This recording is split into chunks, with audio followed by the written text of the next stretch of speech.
ನಾವೀಗ ರಾಣಿ ಭೈರಾದೇವಿ ಕಟ್ಟಿಸಿದ ಕೋಟೆ ನೋಡೋಕ್ಕೆ ಅಂತ ಬಂದಿದ್ದೀವಿ. ಅದೇ ಮಿರ್ಜಾನ್ ಕೋಟೆ.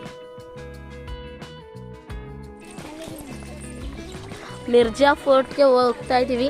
ಯಾರು ಕಟ್ಟಿಸಿರೋದು ಇದನ್ನು? ಚೆನ್ನ ಭೈರಾದೇವಿ. ಕೋಟೆ ನೋಡೋಕ್ಕೆ ಅಂತ ನಾವು ನಮ್ಮ ಮಕ್ಕಳೆಲ್ಲ ಲೈನ್ ಮಾಡ್ಕೊಂಡು ಹೊರಟ್ವಿ. ಒಬ್ಬೊಬ್ಬ ಟೀಚರು ಮಕ್ಕಳನ್ನು ಗ್ರೂಪ್ ಮಾಡಿಕೊಂಡು ಆ ಕೋಟೆಯ ವಿಶೇಷತೆಯನ್ನು ವಿವರಿಸಿದ್ವಿ.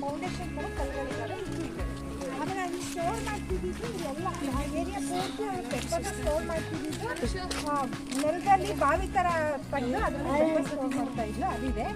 ಮೇಜರ್ ಆಗಿ 2 ದೊಡ್ಡ ಬಾವಿಗಳಿದ್ದಾವೆ. ಆ ಬಾವಿಲಿ ಸ್ಟ್ರೈಟ್ ಇದ್ರು ಇವತ್ತು ಕೂಡ ಪೂರ್ತಿ ನೀರಿದೆ, ಮೇಲೆ ಮುಚ್ಚಿದ್ದಾರೆ. ಇವತ್ತು ಕೂಡ ಆ 2 ಬಾವಿಗೂ ನೀರನ್ನು ಅವರು ಬಳಸ್ತಾರೆ. ಅಲ್ಲಿಂದ ಹೋದರೆ ಇಲ್ಲಿಂದ ಹೋದರೆ ಅಂಡರ್ಗ್ರೌಂಡಲ್ಲಿ ಹೊರಗಡೆಗಲ್ಲಿ ಇದಕ್ಕೆ ಹೋಗ್ತಾ ಇದ್ರು. ಯಾವುದಕ್ಕೆ?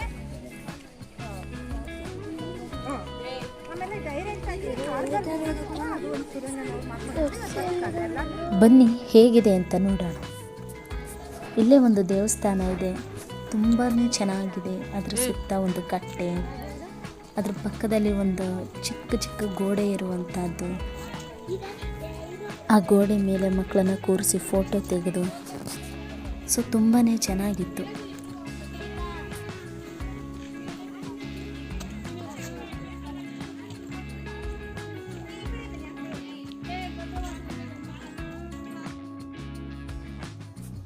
ಇದೇ ನೋಡಿ ಬಾವಿ.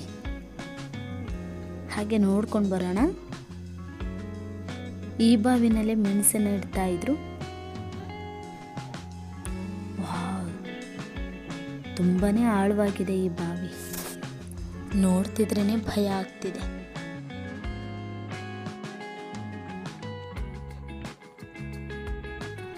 ಇದು ಬಾವಿಗಿರೋ ಸುರಂಗ ಮಾರ್ಗ ನೋಡಿ ಹೇಗಿದೆ. ಇಲ್ಲಿ ಒಳಗಡೆ ಎಂಟರ್ ಆಗಬಾರ್ದು ಅಂತ ತಂತಿ ಎಲ್ಲ ಕಟ್ಟಿದ್ದಾರೆ. ಮೆಣಸನ್ನ ಇಡೋಕಂತ ಭೈರಾದೇವಿ ಅವರು 2 ಬಾವಿಗಳನ್ನು ಕಟ್ಟಿಸಿದ್ರು.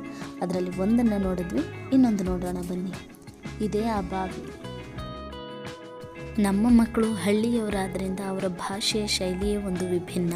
ನಾವೇನೋ ಗೈಡ್ ಮಾಡಿದ್ರೆ ಅವರೇನೋ ತಿಳ್ಕೊಂಡ್ರು. ಅದೇನಂತ ನೀವೇ ಕೇಳಿಸ್ಕೊಳ್ಳಿ.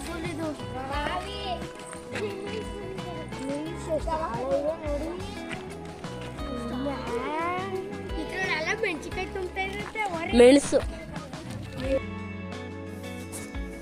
ಈ ಪ್ಲೇಸ್ ಇಷ್ಟೊಂದು ಸುಂದರವಾಗಿರುವಾಗ ಸುಮ್ಮನೆ ಇರೋಕ್ಕಾಗತ್ತಾ? ಅದಕ್ಕೆ ಒಂದಷ್ಟು ಚಂದ ಫೋಟೋ ತಗೊಂಡು ಅಲ್ಲಿಂದ ಹೊರಟು.